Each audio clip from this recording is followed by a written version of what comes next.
दोस्तों नमस्कार। आज हम बात करेंगे 8 अगस्त को जो आंदोलन हुआ, कानून की मांग हुई और उसके बाद जो गिरफ्तारियां हुई उस पर एक वीडियो बड़े तेजी से वायरल हो रहा है और काफी लोगों ने उसको ट्वीट भी किया और काफी टीवी चैनल्स ने इस वीडियो के ऊपर एक पूरा बड़ा शो बना दिया गया और उस पर डिबेट कराई गई। 8 अगस्त का जो आंदोलन था और उसके अंदर जब बिहार से एक संत वहां पर शामिल होते हैं और उसके बाद वो डासना देवी मंदिर में जाकर के वो वहां रुकते हैं, उनके ऊपर चाकू से हमला किया जाता है। उस पर ना तो किसी मीडिया चैनल ने बात करी है और ना ही किसी राजनेता ने बात करी है। सबसे बड़ा सवाल यहां पर यह है कि अगर वो वीडियो वायरल हो जाता है जिसमें विवादित नारा है, उसको लेकर के अमानतुल्लाह खान कह रहे हैं कि दिल्ली पुलिस सिर्फ गिरफ्तारी करके इसको यहीं पर ढीला ना छोड़े, उनके ऊपर एनएसए और यूएपीए कानून लगा करके अगर दिल्ली पुलिस भी बारीकी से अगर उसमें जांच करेगी तो उसमें ना तो कोई आयोजक शामिल था, ना ही कोई आयोजकों के साथ जितने भी बड़े बड़े लोग आए हुए थे उनमें से उस वीडियो के अंदर कोई शामिल है। अगर मंच से 100 कदम की दूरी पर अगर उस वीडियो को बनाया जाता है, उसके बाद उसको वायरल किया जाता है, तो उसमें आयोजकों की क्या गलती है? इस पे बहुत ज्यादा चर्चा होनी चाहिए। सबसे बड़ी बात है कि हमने एएमयू के अंदर देखा कि हिंदुओं की कब्र खुदेगी, एएमयू की धरती पर इस तरह के नारे लगाए गए। उस समय किसी हिंदू की भावनाओं को आहत नहीं पहुंचाया गया, वहां पर आयोजकों को गिरफ्तार नहीं किया गया। अब इसके बाद अगर मैं बात करूं कि जो सीए एनआरसी का जो आंदोलन हुआ, दिल्ली को इतने महीनों तक गिरफ्त में रखा, तो वहां पर इस तरीके के नारे लगाए गए, वहां पर आयोजकों को गिरफ्तार नहीं किया गया। उसके बाद किसान आंदोलन में मुख्यमंत्री, प्रधानमंत्री, देश को गालियां तक दी गई, वहां पर आयोजकों के ऊपर किसी तरह की कार्रवाई नहीं होती है।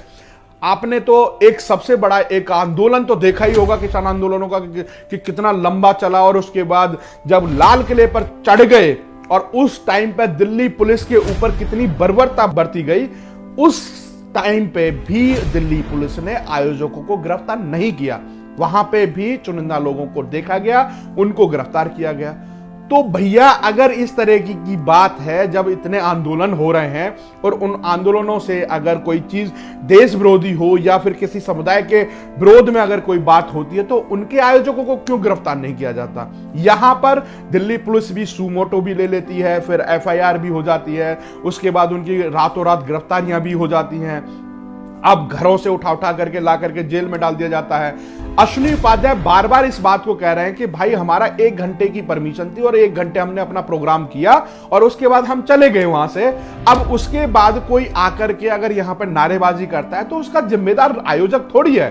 अब उसके बाद आयोजक नहीं है, मान लिया अगर आयोजक जिम्मेदार आप दिल्ली पुलिस ने ठहरा भी दिया, तो बाकी जो आंदोलन हुए या फिर वहां से देश विरोधी नारे लगे हैं, तो उनके आयोजकों को क्यों गिरफ्तार नहीं किया जा रहा? अगर मैं बात करूं तो राकेश टिकैत पे, गुरनाम चढ़ूनी पर और दर्शन पाल पर को क्यों नहीं गिरफ्तार किया जाता? क्योंकि वो बड़े नेता हैं, इसलिए नहीं गिरफ्तार किया जाता, क्यों देश में अशांति फैल जाएगी इसलिए। ये सबसे बड़ी बात है कि यहां पर चेहरा देख करके भी कानून की कार्रवाई हो रही है। अमानतुल्लाह खान तो सीधे सीधे ट्विटर के माध्यम से धमकी भी दे देते हैं कि नरसिंह आनंद सरस्वती जी का तो सर कलम कर देना चाहिए, उन्होंने इस तरीके की बात कैसे कर दी। उसके बाद तो उनके पीछे लग जाते हैं साजिश के साथ, कुछ लोग उसको मारने की पूरी प्लानिंग कर दी जाती है और उनके पीछे लगे ही रहते हैं।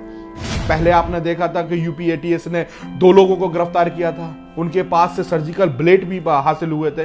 उसके बाद तो अब यूपी पुलिस की तैनाती वहां उस मंदिर पे है और उसके बाद भी उसके अंदर कुछ लोग घुस जाते हैं, तो इस पर सवाल तो खड़ा होगा, परंतु उस पर चर्चा नहीं होगी। डासना देवी मंदिर के अंदर अगर किसी एक लड़के को थप्पड़ मार दिया तो उसकी इंटरनेशनल खबर बना दी गई, परंतु उस मंदिर के अंदर किसी संत को चाकू से गोद दिया जाता है, उस पर सब मौन साध लेते हैं। यह सवाल है सबसे बड़ा। मैं उन लोगों को भी कहूंगा जो अपने आप में लिबरल और बुद्धिजीवी बनते हैं और जितने बड़े बड़े मीडिया हाउस में बैठ के, एसी कमरों के अंदर बैठ के वो वक्तव्य देते रहते हैं, अश्विनी उपाध्याय पर 2-2 घंटे का डिबेट करते हैं। भाई 1 मिनट के लिए उस संत के लिए भी कुछ बोल दिया जाए। जिस संत की साजिश के तहत मारने की जो प्लानिंग हो रही है उसके ऊपर भी कुछ डिबेट कर ली जाए।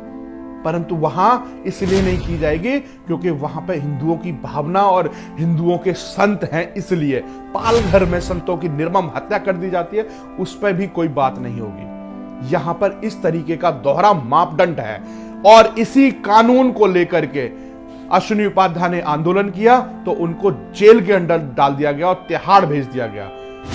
धाराएं आप जान सकते हैं 153 188 लगी है, इन धाराओं के अंदर उनको जेल के अंदर डाल दिया जाता है।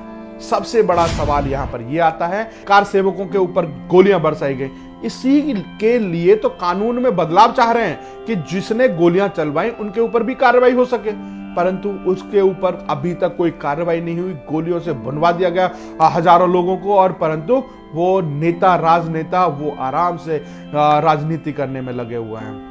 ये हमारे देश का कानून है और समान शिक्षा, समान नागरिकता, समान जो जमीन अधिग्रहण का जो कानून है, इनको लेकर के जब बात होती है तो कहीं ना कहीं कुछ लोगों को इस पर टीस हो जाती है, क्योंकि एक छोटे से कॉल पर और वहां पर 50,000 लोग इकट्ठे हो जाते हैं, तो ये कहीं ना कहीं टीस दासना देवी मंदिर पर दिखाई भी देती है।